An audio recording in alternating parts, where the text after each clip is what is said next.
Welcome to our channel, a place where science meets clarity and where your health choices start making sense. Whether you're here to finally decode confusing food labels, bust some long-standing nutrition myths, or just figure out what to put on your plate tonight, you're in the right place. This is your space for real, evidence-based insights about the foods we eat every day, especially the ones that come with a health halo. I'm Dr. H, and for the last 20 years, I've been on a mission to help people make smarter, safer choices, not just based on trends or headlines, but on what actually protects your body and mind. Now let's set the scene. Imagine yourself in a cozy, softly lit restaurant. The aroma of garlic and butter fills the air as your server places a gorgeous plate in front of you, a golden, perfectly seared piece of fish. You feel proud. You skipped the burger, ignored the fried chicken, and chose what you believe is the healthiest item on the menu. After all, fish is supposed to be good for you, right? Packed with heart-loving omega-3s, lean protein, brain-boosting fats, it's the poster child of the clean eating movement. But what if that beautiful fillet isn't as innocent as it looks? What if, instead of healing your body, it's quietly introducing toxic metals and industrial chemicals into your system, little by little, bite by bite? I've seen this story unfold more times than I can count. Patients who thought they were doing everything right. Parents feeding their kids grilled fish weekly. Health-conscious professionals adding fish to every meal plan. And then, brain fog, hormonal imbalances, even heavy metal toxicity. That's why today's episode matters so much. Because the truth is, not all fish are created equal. Some are true superfoods, but others are wolves in omega-rich clothing. So in the next few minutes, I'm going to pull back the curtain on the seafood industry, expose the hidden risks most people overlook, and guide you toward making choices that truly nourish your body and respect the planet. Ready to find out what's really hiding under that lemon wedge? Let's dive into the real story behind fish and health, starting with how it even became our go-to healthy protein in the first place. So how did we get here? How did fish, of all things, earn its crown as the healthiest protein on the planet? It wasn't always this way. For much of history, fish was simply food, a regional staple, not a global obsession. Coastal communities ate it out of necessity. Inland families? Not so much. It wasn't until the late 20th century that science began zooming in on a specific component of fatty fish, omega-3 fatty acids. These molecules, tucked away in the oily flesh of salmon, mackerel, sardines, and more, were found to reduce inflammation, support heart health, and even protect brain function. Suddenly, fish wasn't just food, it was medicine. And then came the headlines, the documentaries, the diets, the global health authorities chiming in. Eat more fish. The Mediterranean diet shot to fame, largely due to its heavy emphasis on seafood.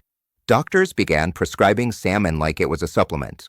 Even fast food chains jumped on the bandwagon, offering grilled fish options for the calorie-conscious crowd. From hospital meal plans to influencer meal prep videos, fish had officially made it to the big leagues. And look, that rise wasn't entirely undeserved. Many types of fish do offer incredible health benefits, especially when compared to ultra-processed meats or deep-fried alternatives. But here's where the story gets complicated and where most people stop reading the label. Because while fish may look the same on the plate today, the oceans that feed us have changed dramatically. And so has the fish. Industrial waste, plastic pollution, heavy metals, overfishing, climate change. All these factors are reshaping marine life and not in our favor. The very fish we once considered therapeutic are now absorbing toxins from the environment at alarming rates. So the question is no longer, is fish healthy, but rather, which fish are still safe and which ones have quietly turned dangerous?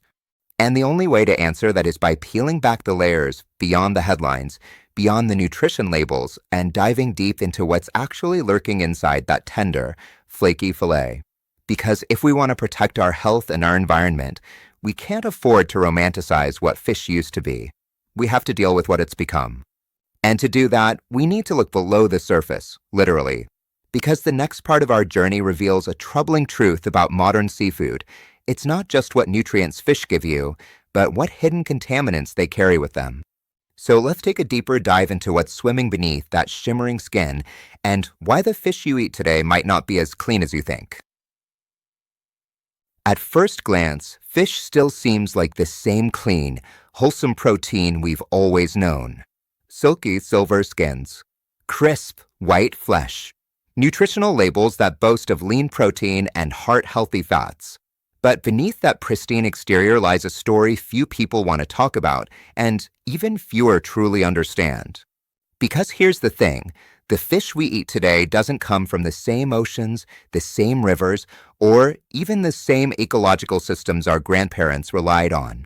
Over the past 50 years, our waterways have changed, and so has the seafood. Let me be clear, this isn't fear-mongering. This is environmental reality.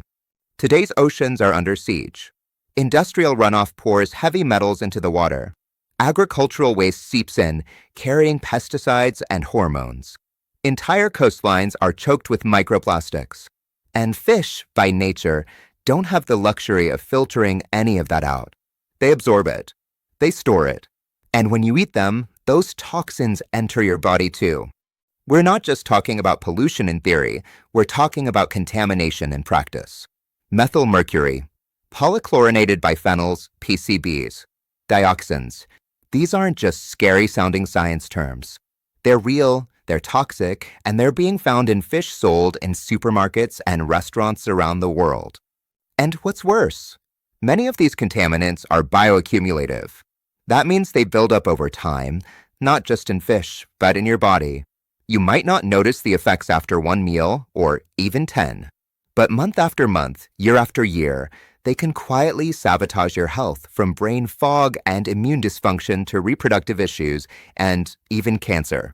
What makes it even more dangerous is how invisible it all is. You can't see mercury. You can't taste PCBs. You can't smell dioxins. There's no warning label on that grilled fillet. No flashing red sign when you order sushi. Unless you've done your research or watched this video, you'd never even know. And here's where the health halo surrounding fish becomes a trap. Because many people are trying to do the right thing. They're choosing fish over fried chicken. They're ordering salmon instead of steak. But what they don't realize is that depending on the species, the source, and the method of farming or catching, they might be making a worse choice, not a better one. The bottom line? Fish is healthy isn't a universal truth anymore. It's a statement that now requires a giant asterisk. One that includes the words, depending on the kind, the source, and the toxins it carries. So if you've ever trusted a nutrition headline without reading the fine print, if you've ever assumed that all fish are clean, safe, and good for your heart, this is where we start rewriting that story. Because now that we've lifted the veil on contamination, it's time to zoom in on one of the biggest culprits. A heavy metal that's tasteless, odorless, and silently toxic. It's in sushi. It's in tuna sandwiches. It's even in baby food. And chances are it's already in you. Let's talk about mercury. Of all the toxins lurking in our seafood, mercury might be the most insidious. It doesn't smell, it doesn't taste, and it doesn't change the color or texture of the fish. But make no mistake, this heavy metal has the power to derail your health from the inside out. Mercury occurs naturally in the environment, but the problem isn't nature. It's us. Industrial activities, especially coal-burning power plants and mining, release massive amounts of mercury into the air, which eventually settles into rivers, lakes, and oceans. There, it undergoes a dangerous transformation into methyl mercury, the form most readily absorbed by living organisms. And this is where it gets dangerous. Methyl mercury isn't just toxic, it's sticky. It clings to microscopic plankton, which are eaten by small fish, which are eaten by larger fish, and on it goes. With every step up the food chain, mercury levels increase in a process known as bioaccumulation.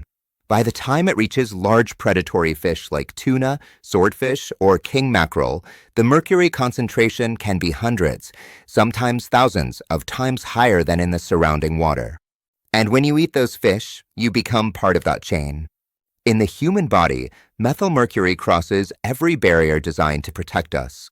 It slips past the blood-brain barrier, infiltrating neural tissue and disrupting everything from memory to mood. It crosses the placenta, exposing unborn babies to neurological harm even before birth. And once it's in your system, it's not easy to get out. Mercury is fat-soluble, and it can linger in your organs, particularly the brain and kidneys, for years. I've seen patients who look healthy on the outside, fit, active, clean diets, but they come in complaining of vague symptoms, chronic fatigue, brain fog, unexplained anxiety, even tingling in the hands and feet. Most had been dismissed by other doctors. But when we tested their mercury levels, the truth was obvious. And the cause? Almost always the same: frequent consumption of high mercury fish. It's a quiet, cumulative kind of damage. One that doesn't announce itself with a bang, but with a whisper, a slow decline in energy, mood, focus, and vitality. And for children, the risks are even more alarming. Exposure to methylmercury during critical developmental windows can impair learning, memory, and behavior, sometimes permanently. Now, to be clear, not all fish are high in mercury, but that's the danger of generalizations. When we lump all seafood into the same healthy category, we ignore these critical differences and put vulnerable people at serious risk. So how do you protect yourself? The first step is knowledge. You need to know which fish are mercury hotspots and which ones are safer. And you need to know how often it's safe to eat them, because even a healthy fish eaten too often can turn harmful over time. But mercury isn't the only toxic hitchhiker in our seafood. Some fish come packed not just with heavy metals, but with synthetic chemicals. The kind we once used to build electrical transformers. The kind that don't break down. The kind that are still haunting our food supply decades after being banned. Let's talk about PCBs and dioxins. If mercury is the silent predator in your seafood, then PCBs and dioxins are its toxic accomplices, creeping in quietly, invisibly, and often without warning. These aren't just natural byproducts of a polluted world. These are man-made industrial relics, chemical ghosts from our not-so-distant past that continue to haunt the food we eat today. Let's start with PCBs, polychlorinated biphenyls. Once used in everything from electrical equipment to flame retardants, these compounds were banned decades ago in many countries. But here's the terrifying truth: they don't go away. PCBs are persistent organic pollutants, meaning they resist breakdown.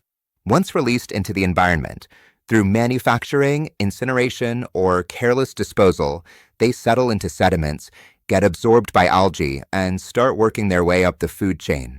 Sound familiar? And then there are dioxins, some of the most potent toxic chemicals known to science. They're not made intentionally, but are rather byproducts, unwelcome side effects of chemical processes like burning waste, bleaching paper, or producing pesticides. Once in the ecosystem, dioxins do exactly what you'd expect from a villain in a health horror story. They accumulate in fatty tissues, both in animals and in humans, and they linger for decades. What makes these chemicals particularly concerning isn't just their persistence, it's what they do inside your body. PCBs have been linked to everything from endocrine disruption, where they mimic or block hormones, to immune system suppression, infertility, and even cancers like non-Hodgkin lymphoma. Dioxins are no better. In fact, they're classified as Group 1 carcinogens by the World Health Organization. And the scariest part? You don't need a massive dose to feel the effects. Even low-level, chronic exposure, like what you might get from eating contaminated fish regularly, can cause long-term harm. As a physician, I've seen what happens when people unknowingly carry a chemical burden in their bodies. They feel off, moody, tired, inflamed. They can't lose weight, their skin breaks out, their gut is a mess. And blood work? Often normal. Because this kind of toxicity hides in the background. It doesn't scream. It whispers, until it doesn't. And once again, fish, especially the fatty kind, is a major delivery system. Why? Because PCBs and dioxins are fat-loving compounds. They accumulate in oily fish like eel, farm salmon, and even some species of trout if raised in poor conditions. Eating these fish is like spoon-feeding your body a slow drip of chemical chaos. Now, this doesn't mean you should swear off all fatty fish, but it does mean you need to be very selective. Where the fish was caught, how it was raised, and how often you eat it all matter. So now that we've explored the major toxic threats, mercury, PCBs, dioxins, it's time to get even more practical.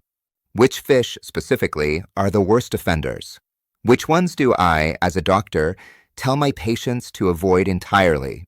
Let's break it down. You're about to see my personal red list, the fish I recommend cutting out of your diet today. Now that we've uncovered the invisible threats, mercury, PCBs, dioxins, it's time to ask the uncomfortable question, which fish are actually doing more harm than good? Because not all seafood is created equal. Some are nutritional powerhouses. Others? They're time bombs disguised as health food. Over the years, I've compiled what I call my red list, a lineup of fish I consistently tell my patients to avoid or strictly limit. This list isn't based on fear or fad, but on data, toxicology, and years of clinical observation. These are the species most commonly contaminated, most heavily farmed under questionable conditions, or most problematic for your long-term health and the planet. Let's start at the top. 1. King mackerel. The name sounds majestic, but don't be fooled. This fish is a mercury bomb. Yes, it's technically high in omega-3s, but that's like saying a cigarette has antioxidants in the tobacco. It doesn't matter if it poisons you. King mackerel consistently ranks among the highest in mercury content. Just a few servings can push your levels into dangerous territory, especially for children, pregnant women, or anyone with a sensitive nervous system. It's not worth the risk. 2. Shark. I know, it sounds adventurous. A little edgy. But shark meat is one of the most toxic proteins you can put on your plate. Why? Sharks are apex predators. They eat smaller fish that have already absorbed mercury and PCBs, and they do that for decades. By the time they reach your plate, they're carrying a toxic legacy that could wreck your nervous system, kidneys, and heart. Add in the environmental cost. Shark populations are collapsing worldwide, and you're left with no reason, ethical or nutritional, to eat them. 3. Swordfish. Elegant, firm, and often served in upscale restaurants. But it's one of the highest mercury fish in the entire ocean. In clinical practice, swordfish is frequently the hidden culprit behind neurological symptoms in patients who eat clean but still feel off. If you're pregnant, nursing, or planning to be, or if brain health matters to you at all, skip the swordfish. 4. Orange roughy. A mild, white fish often used in frozen meals or on diet menus. Sounds harmless, right? Here's the twist. Orange roughy can live for over 100 years. That means it has a century's worth of toxin accumulation in its body by the time it's caught. Combine that with the fact that it's been severely overfished, and this fish becomes a double threat, toxic to you and unsustainable for the ocean. 5. Tilefish, especially from the Gulf of Mexico. These fish are practically glowing with mercury. I wish that were an exaggeration. A single serving can exceed the FDA's safe mercury limits for the week. That's not a yellow light, it's a red one, flashing furiously. And yet, tilefish still appear on menus without a single warning label. 6. Eel. A favorite in sushi restaurants and grilled dishes, often bathed in sweet soy glaze. But under that savory sweetness lies a dark truth. Eel is frequently contaminated with PCBs, especially if sourced from polluted waters. Their populations are also critically endangered, and many eels are farmed or caught under unsustainable, unethical conditions. You don't want this fish in your body or on your conscience. 7. Tilapia. This one surprises people. It's everywhere. It's cheap, lean, and bland enough to throw in any recipe. But nutritionally, tilapia is unbalanced. It has a high omega, 6 to omega, 3 ratio, promoting inflammation, not reducing it. And most tilapia is raised in overcrowded, questionable farm conditions, often with poor feed and heavy antibiotic use. You're better off skipping it altogether. Now, I'm not saying one bite of any of these fish will ruin your health. But food is never about just one bite. It's about habits, patterns, repetition.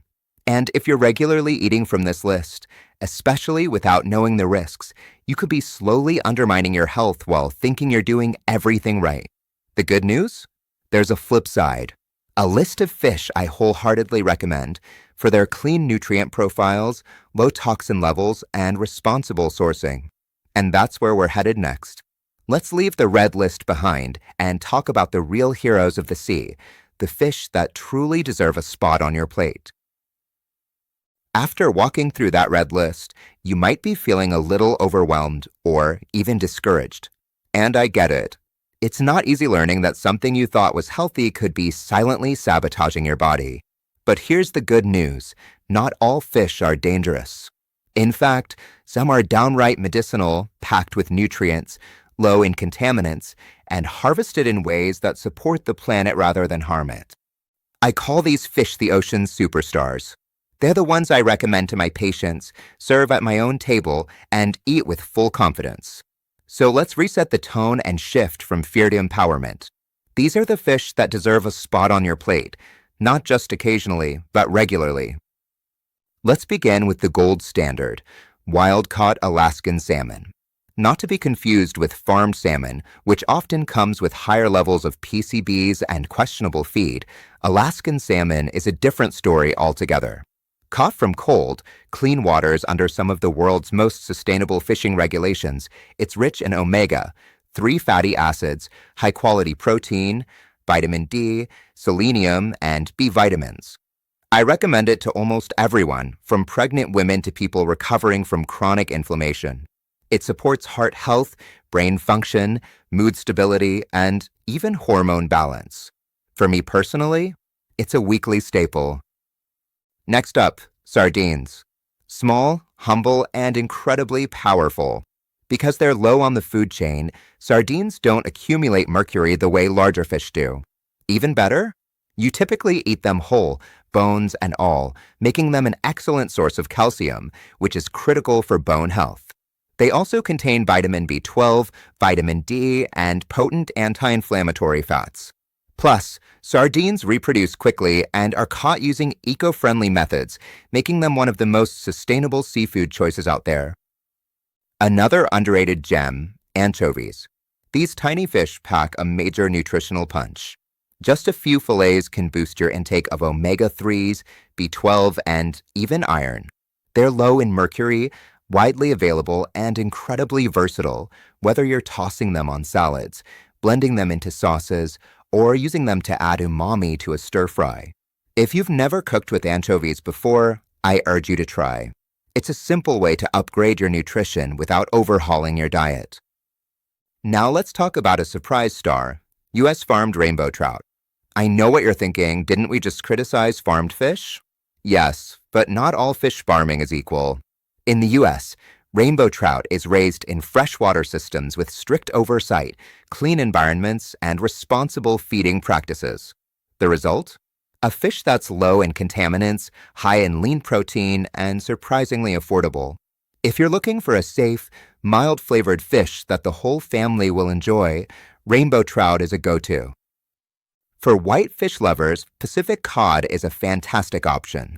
It's lean, mild, and incredibly versatile, perfect for soups, stews, or a simple pan-seared dinner. Unlike Atlantic cod, which has suffered from decades of overfishing, Pacific cod is still harvested sustainably in many regions. It's also a good source of B12, phosphorus, and selenium, all nutrients essential for metabolism, brain health, and immune function. And finally, let's talk about skipjack tuna, often labeled as light tuna. While tuna, in general, can be risky due to mercury, skipjack is one of the safer choices. It has lower mercury levels than albacore or bluefin and still delivers a hearty dose of protein, omega-3s, and selenium. Just remember, moderation matters. I usually recommend no more than 2 servings per week, especially for children or pregnant women. Here's the bottom line. You don't have to give up seafood to protect your health. You just need to choose wisely. These fish aren't just less toxic, they're actively health-promoting. They fight inflammation. They fuel your brain. They nourish your cells and strengthen your heart. And when you choose sustainably sourced options, you're also protecting marine ecosystems for generations to come. So now that you know which fish to embrace, the next step is knowing how to buy them, store them, and cook them safely, because even the healthiest fillet can lose its benefits if it's handled wrong. Let's head into the kitchen together and learn how to make smart fish choices from store to stove. Even the cleanest, healthiest fish can lose its benefits, or worse, become a risk if it's mishandled between the ocean and your plate. Choosing the right fish is only half the equation. The other half is knowing how to store it, prepare it, and cook it in ways that preserve its nutrients and prevent contamination. Because let's face it, food safety isn't just about avoiding bad sushi. It starts in the store and continues all the way to your kitchen. Let's begin with the buying stage. When you're at the market or grocery store, your first clue is always your nose. Fresh fish should smell like the ocean, briny, clean, not sour, fishy, or metallic. That strong fishy odor? It's not normal. It's a sign of age and bacterial breakdown. Then, take a close look at the eyes. They should be clear, glossy, not sunken or cloudy. The skin should be shiny and tight, not dull or slimy.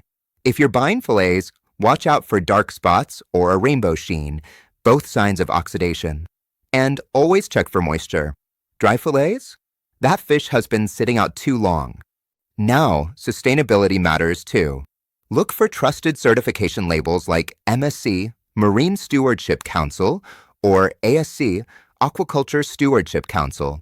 These badges signal that the fish was caught or raised with care, both for your health and the health of marine ecosystems.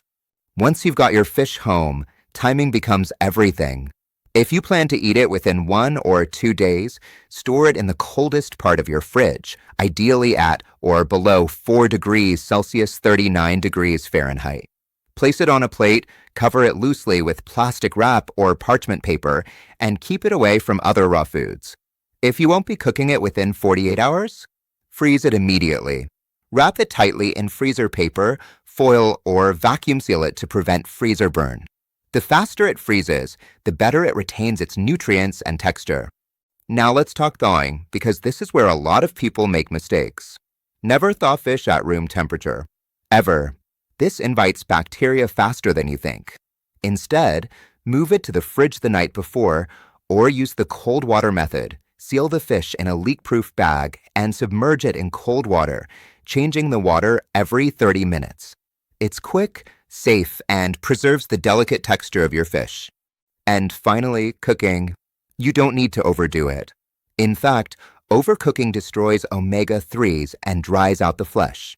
Aim for gentle methods: steaming, poaching, baking, or pan-searing in healthy oils like olive oil or avocado oil. Add fresh herbs, lemon juice, or garlic, not just for flavor, but for their antioxidant properties that help enhance nutrient absorption. Remember, your kitchen should be a place where food becomes fuel, not a chemical lab of unintended exposures. So handle fish with care, just as you would any other high-impact food.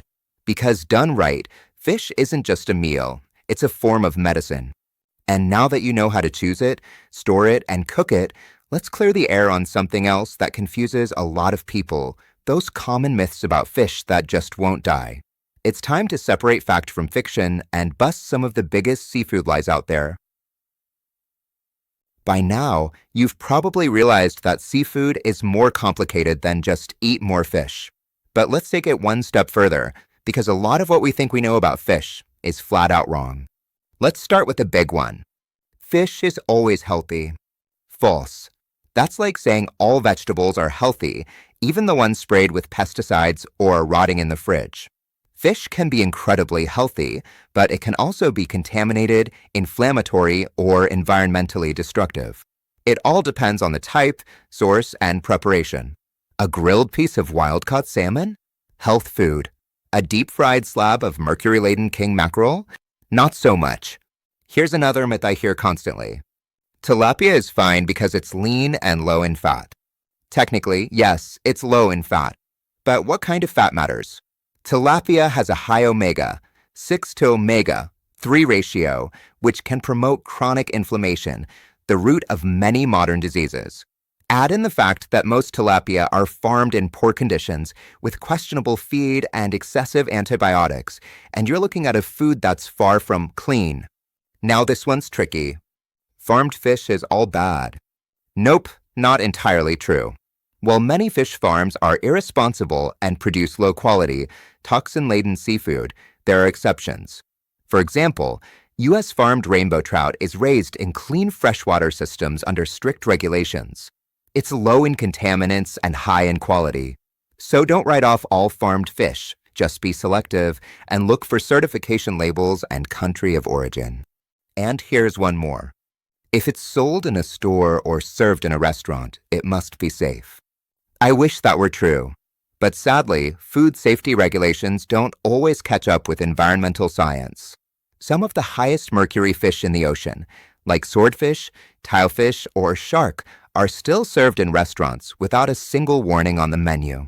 Unless you know what you're looking for, you could be poisoning your body while thinking you're making a healthy choice. This is why education matters. This is why these conversations are so important. Because food marketing is loud, but the science behind health, often whispered. And unless you tune in, you won't hear it. So, next time you see heart-healthy grilled fish on a menu or a package that says natural seafood, pause and ask yourself, what kind of fish is this really?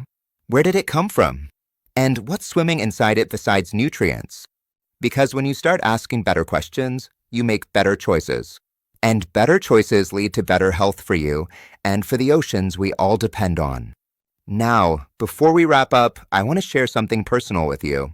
Because all of this advice, the fish to avoid, the ones to embrace, the safety tips, they aren't just theories. They're the exact choices I make in my own kitchen, for my own health, and for the people I care about most. So let me show you what that looks like in real life. At this point, you've heard the science. You've seen the lists. You know which fish to avoid and which ones to embrace. But theory only goes so far. So let me bring this down to earth for real life, for real kitchens. Because I don't just teach this stuff.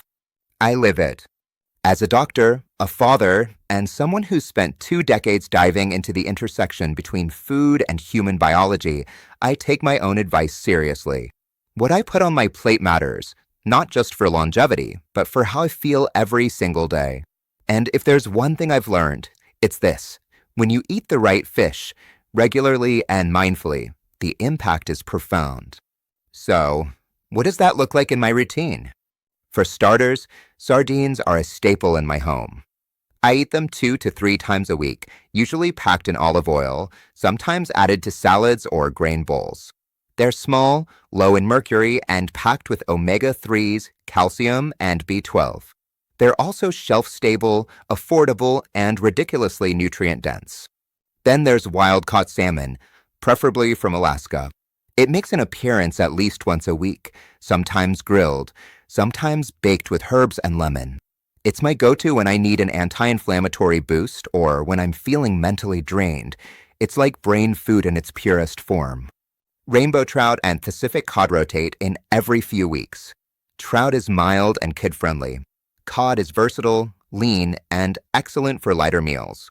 Both are low in contaminants and high in quality, especially when sourced responsibly. And of course, I keep anchovies in my pantry at all times.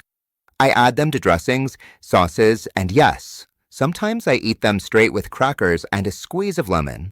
They're my not-so-secret weapon for flavor and health. Now here's what I never eat, not even occasionally. Shark, swordfish, orange roughy, king mackerel, tilefish. They're just not worth it. The toxin load is too high. The environmental impact is too severe. And with so many better options out there, I never feel like I'm missing out. I also steer clear of tilapia, not because I'm afraid of it, but because it just doesn't give me what I want from food. The nutrient profile is weak, the inflammatory fats are high, and the farming practices are often troubling. There are better choices, so I make them. And that's the key. Better doesn't mean perfect. It means informed. It means intentional. It means asking where your fish comes from. It means reading labels. It means choosing quality over convenience and doing it consistently enough to make a real impact. I'm not perfect, but I'm consistent. And over time, that has made all the difference, not just in how I practice medicine, but in how I live. And now you have that same power, the power to filter fact from fiction, to protect your body and your brain, to eat with clarity and purpose. So as we move into the final part of this video, let's bring it all together. Let's talk about why this matters more than ever and how your choices at the seafood counter are shaping more than just your next meal. They're shaping your health, your future, and the future of our oceans. Fish can absolutely be one of the most powerful foods in your diet. It has the potential to protect your heart, sharpen your mind, support your hormones, and reduce inflammation when chosen well. But in today's world, where our oceans are polluted and misinformation spreads faster than truth, eating fish is no longer a simple health tip. It's a decision that demands awareness, discernment, and a willingness to look beyond the surface. Because the truth is, not all fish are your friends. Some carry toxins, mercury, PCBs, dioxins that quietly build up in your body, weakening your brain, your energy, and your long-term health. They don't cause chaos overnight, but over time, they change everything. The good news is, now you know better. You've seen the red list. You've discovered the clean, nourishing species that truly deserve a place on your plate. You've learned how to store and prepare fish the right way. And perhaps most importantly, you've started to shift your mindset from eating out of habit to eating with intention. You deserve food that fuels you, not food that fools you. And the oceans deserve better too. Because every time you make a smarter, more sustainable choice, you're not just protecting yourself, you're protecting marine life, ecosystems, and the future of this planet we all share. So here's my invitation to you. Next time you walk past the seafood counter or open a restaurant menu, pause. Ask a better question. What's really on this plate? Not just in terms of flavor, but in impact. On your body, on your family, on the world. And if this video helped you see fish differently, if it opened your eyes or changed even one small habit, I'd love to hear about it. Hit that like button. It helps our channel reach more people. Subscribe if you haven't already, so you never miss a new deep dive into evidence-based health. And drop a comment below. What fish shocked you the most today? Or what's one change you're ready to make? Thank you so much for watching all the way through. Until next time, stay curious, stay safe, and as always, stay healthy. I'll see you in the next one.